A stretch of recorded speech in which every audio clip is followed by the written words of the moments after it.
Hi అండి, నమస్తే. ఈరోజు వీడియోలో మనం నార్త్ ఇండియన్ స్టైల్లో ఎగ్ కర్రీ తయారు చేసుకుందామండి. ఈ కూరలో టమాటాలు కానీ చింతపండు గుజ్జు కానీ ఏమీ వేయలేదనమాట. అయినా చాలా బాగుంది. అన్నం, రోటీ, చపాతీ, బిర్యానీ దేంట్లోకైనా మంచి కాంబినేషన్.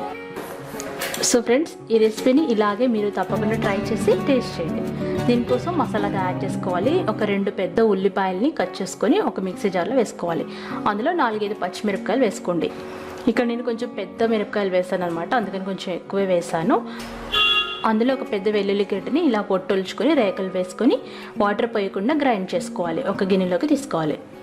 4 గుడ్లని 10-15 నిమిషాల వరకు ఉడికించుకొని చల్లారిన తర్వాత పెంకు తీసి ఒక్కొక్క గుడ్డుని 3 భాగాలుగా కట్ చేసి పెట్టుకోవాలి.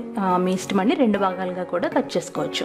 ఇప్పుడు కడాయి పొయ్యి మీద పెట్టి అందులో 3-4 టేబుల్ స్పూన్ల నూనె వేయాలి. ఈ కూరలో కొంచెం నూనె ఎక్కువ వేయాలండి. నూనె కాగిన తర్వాత 1 టీ స్పూన్ జీలకర్ర వేసి అది చిటపట్లాడేంత వరకు లో ఫ్లేమ్లో పెట్టాలి. అది కాస్త వేగిన తర్వాత మనం గ్రైండ్ చేసి పెట్టుకున్న ఉల్లిపాయ, పచ్చిమిర్చి, వెల్లుల్లిపాయ పేస్ట్ ఉంది కదా, అది వేసుకొని లో ఫ్లేమ్లో వేయించుకోవాలి. పచ్చివాసన అంతా పోయేంత వరకు 5-6 నిమిషాలు వేయించాలి. ఇప్పుడు అందులో 1 టేబుల్ స్పూన్ కారం వేయగానే కొంచెం వాటర్ వేయాలి, ఎందుకంటే అడగంటకుండా అనమాట. అందులో 1/2 టీ స్పూన్ పసుపు, 1 టేబుల్ స్పూన్ ధనియాల పొడి, తగినంత ఉప్పు వేసుకోవాలి. ఈ పదార్థాలన్నీ బాగా కలపాలి. కొంచెం వాటర్ పోసి ఈ మిశ్రమాన్ని మరి కాసేపు ఉడికించాలి. మూత పెట్టి 1-2 నిమిషాలు ఉడికించాలి. నూనె పైకి వస్తుంది కదా, ఇలా పైకి వచ్చినప్పుడు మనం ఆల్రెడీ ఉడికించి కట్ చేసి పెట్టుకున్న గుడ్లని వేసుకోవాలి. గుడ్లు చూసారా, ఇక్కడ నేను రౌండ్గా 3 ముక్కలుగా కట్ చేస్తాను. ఒక్కొక్క గుడ్డుని మీకు నచ్చినట్లయితే 2 పీసెస్ లాగా కూడా కట్ చేసుకోవచ్చు.